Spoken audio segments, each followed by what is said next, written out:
Hi guys, Jimmy McIntyre here and welcome to another episode of Challenge Jimmy. This is where you, the subscriber, can send me your raw files or JPEGs and tell me what you found difficult about processing the files, and I'll try and give you advice on that. I'm recording this week's episode from Columbia River Gorge in Oregon, so I'm in a hotel room, so again apologies if the sound isn't great. Thank you very much to Ryan Courageous for sending in this week's photo from Yosemite. It's a beautiful scene where he's captured some gorgeous light rays coming from the sun over the mountains. And we have this base exposure here, and we have a medium exposure and a darker exposure. Now in this tutorial, we're going to do a number of things. Firstly, it's a more advanced tutorial. So if you find it's a little bit too advanced, please feel free to go over my other Challenge Jimmy videos, which will help to give you a good idea of what's going on in this particular tutorial. The first thing we'll do is recover the highlights, the overexposed highlights in the sky. We also want to emphasize these light rays. We want to give the image a little bit more warmth, and we're going to clean it up as well. As always, I'm going to be using Raya Pro to demonstrate these techniques, but I'm also going to show you how to do it without Raya Pro. And where I don't demonstrate how to do something without Raya Pro, you can go into the description of this video and you'll see links to other videos which will show you how to do each technique without the panel. So to begin with, I'm going to layer these 3 exposures, and I'll do that in Raya Pro. Now that we have the exposures layered in Photoshop, we can see we have the darkest on the bottom, the medium exposure in the middle, and the brighter exposure at the top. And I'm going to bring this brighter exposure down to the bottom because that's going to be our base exposure. Now you'll notice these exposures look a little bit strange, and that's because I've already prepared them in Adobe Camera Raw for digital blending. Now if you're not sure how to do that, if you go into the description of this video on YouTube, you'll see a link to Challenge Jimmy Video 1. And I show you how to prepare your images for digital blending in Adobe Camera Raw or Lightroom so that when you blend the exposures you don't lose any contrast. If you haven't seen that video, I recommend you pause this video and you watch that one first. Now I'm going to put the darker exposure on the top and the medium exposure in the middle. Now the very first thing I'm going to do is actually clean this darker image. You can see here that we have some flare from the sun.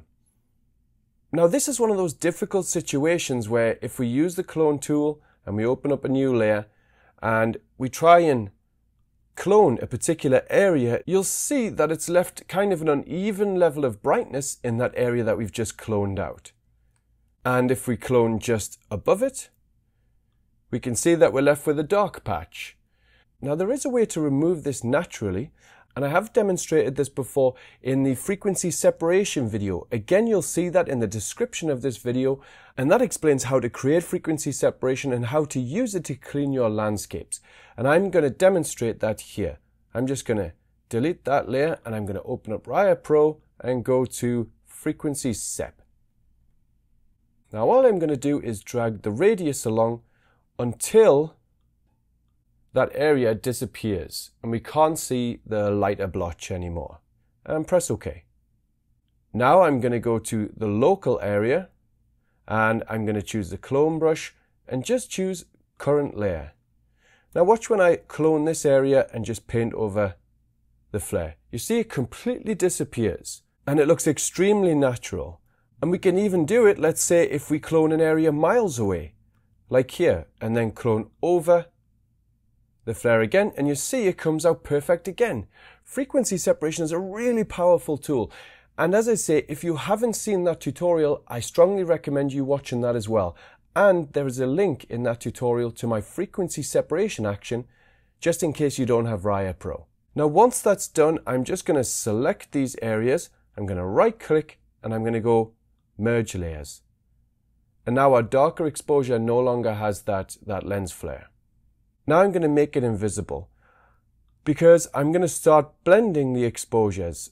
So I'm going to use this medium exposure to bring back the sky.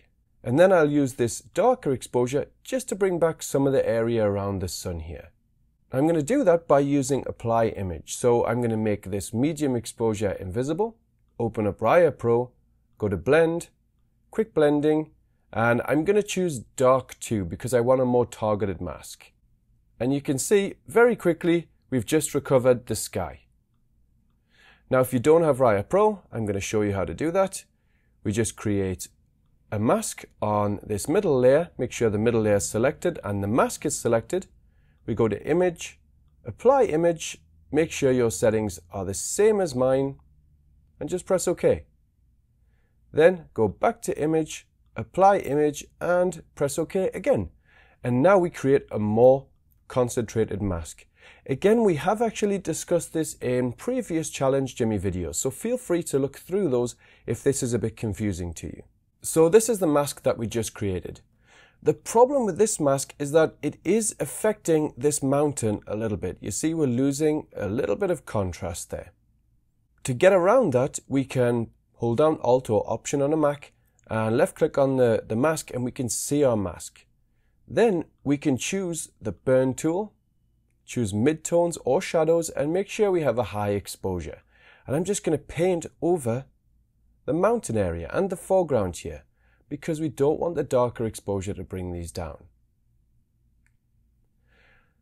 And now the great thing about this is because we're using the Burn tool and we're targeting just the midtones, it isn't necessarily affecting any of the sky. We're not going over the edges of the mountain. So now we can see that we're barely affecting the mountain like we were before. We're still keeping much of that nice contrast.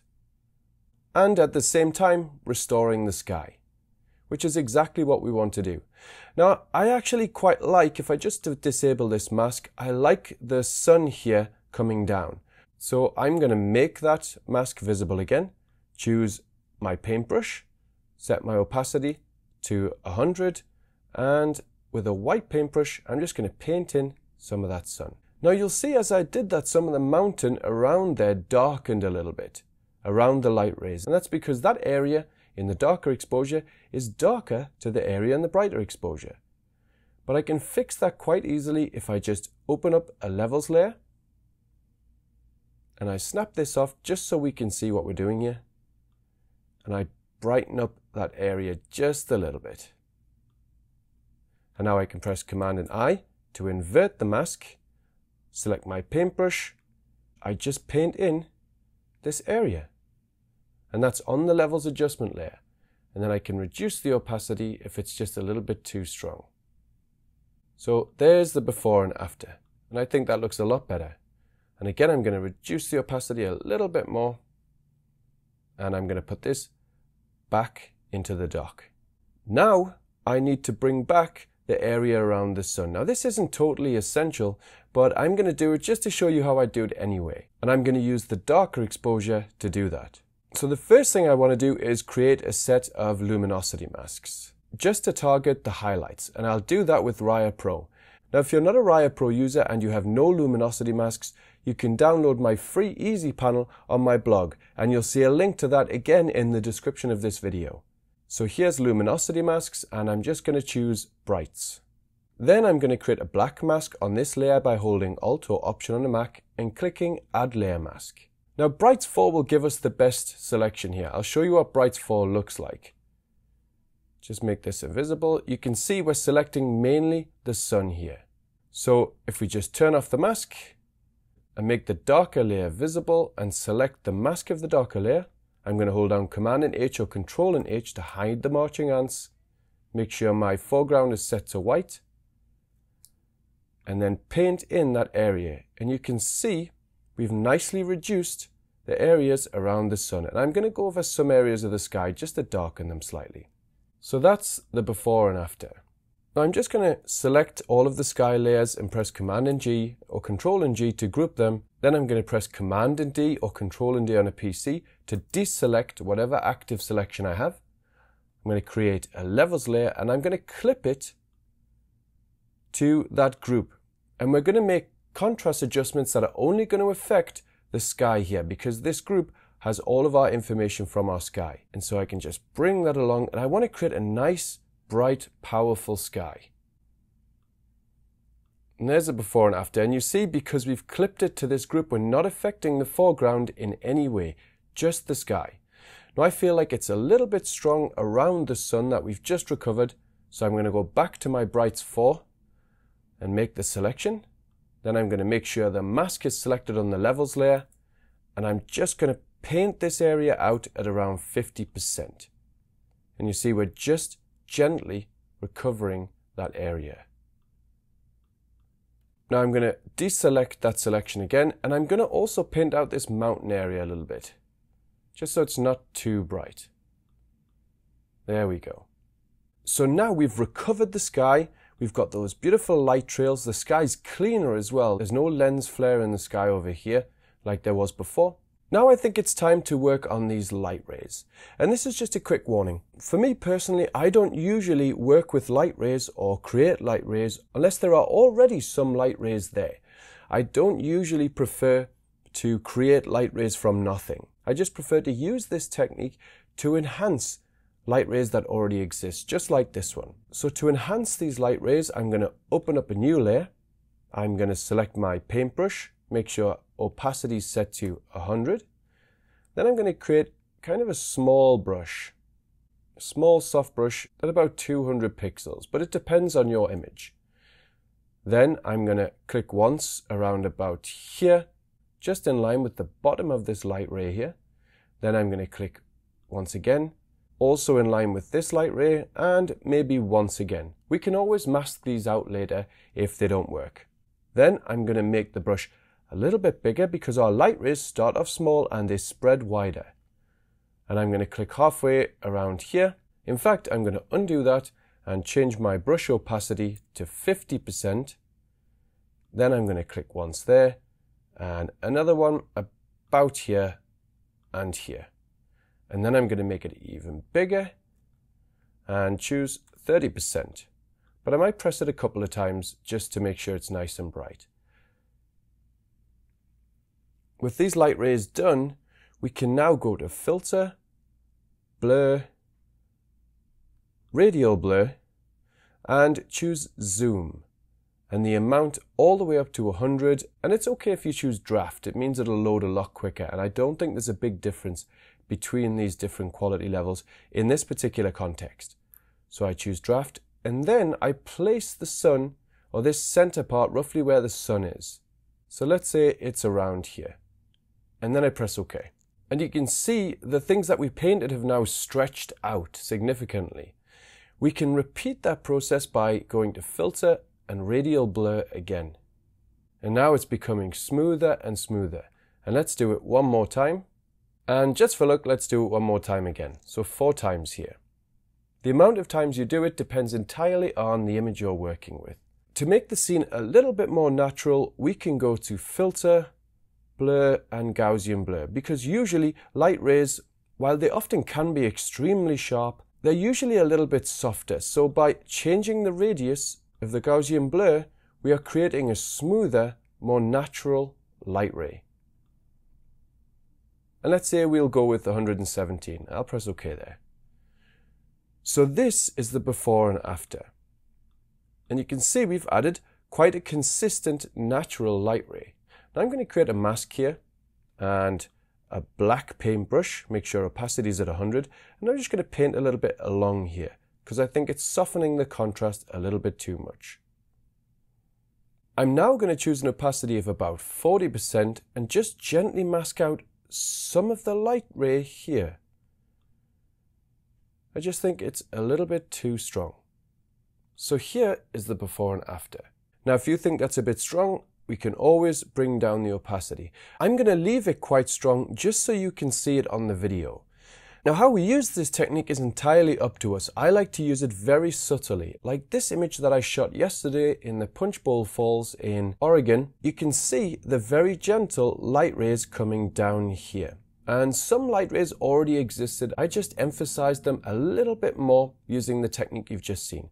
So it's entirely up to you how you choose to use them. Now there's something I need to do here that I actually forgot to do at the beginning, so my mistake. I want to crop the image. And the reason why I'm doing that is because the sky here doesn't really offer us any drama. If there was some beautiful clouds, I think this composition would be perfect. But since the sky isn't offering too much, I think we can bring the crop down slightly, just so it's in line with the edge of this mountain, and maybe even bring the crop up slightly here, just so it's in line with the light in the foreground.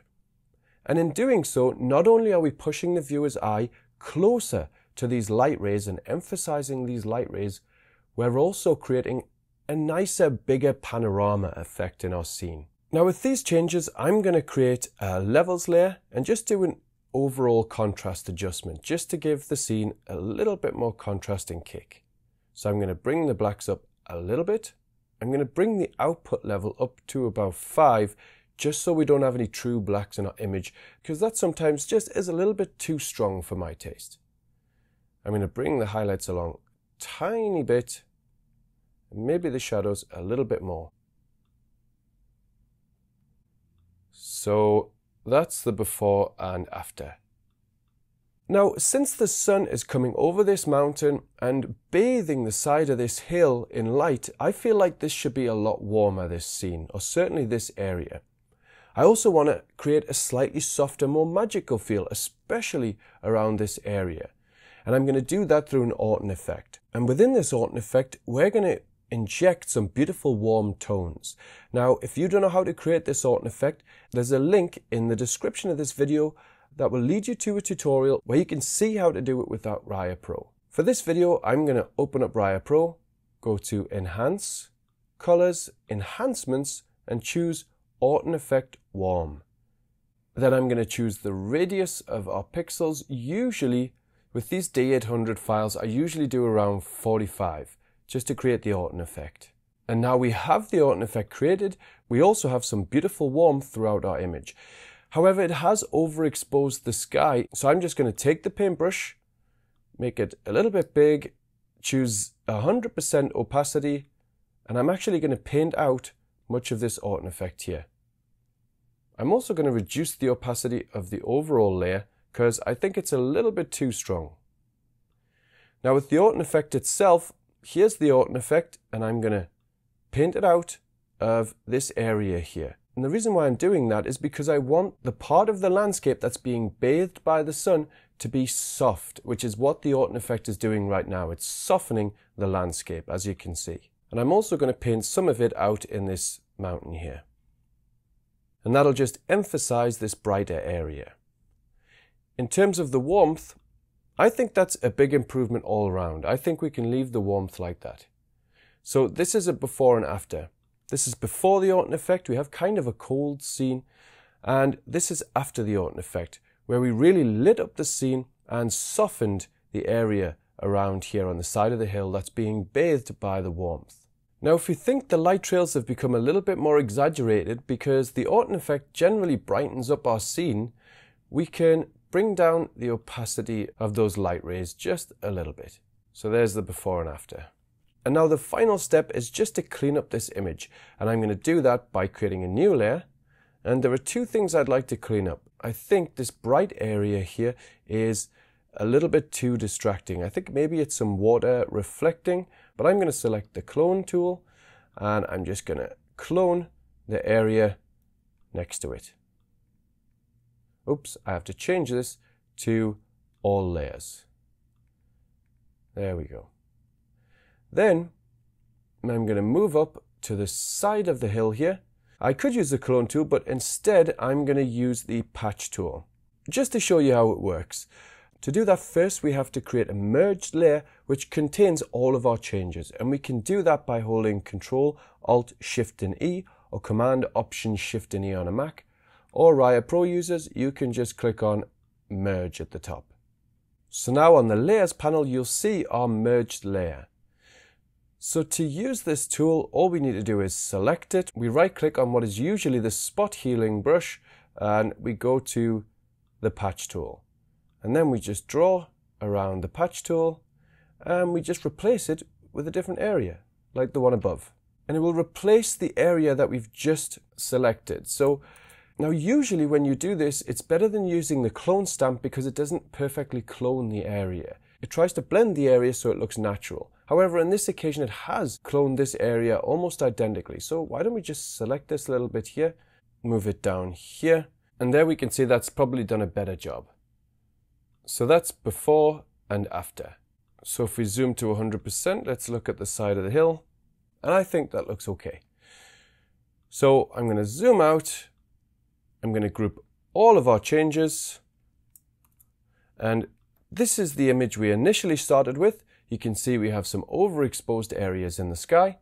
We have some sensor dirt, and we have kind of a cold scene.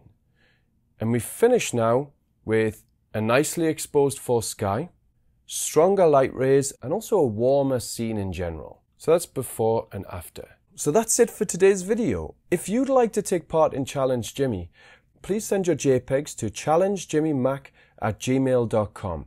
And please don't send the raw files because I'm on the road at the moment and it's difficult to get good internet to download those raw files. So if you can just send me a JPEG and give me a brief explanation of what you found difficult about processing this scene, and that would be great. And if you're not a subscriber, please feel free to subscribe to my YouTube channel for more videos. Until next time, take care.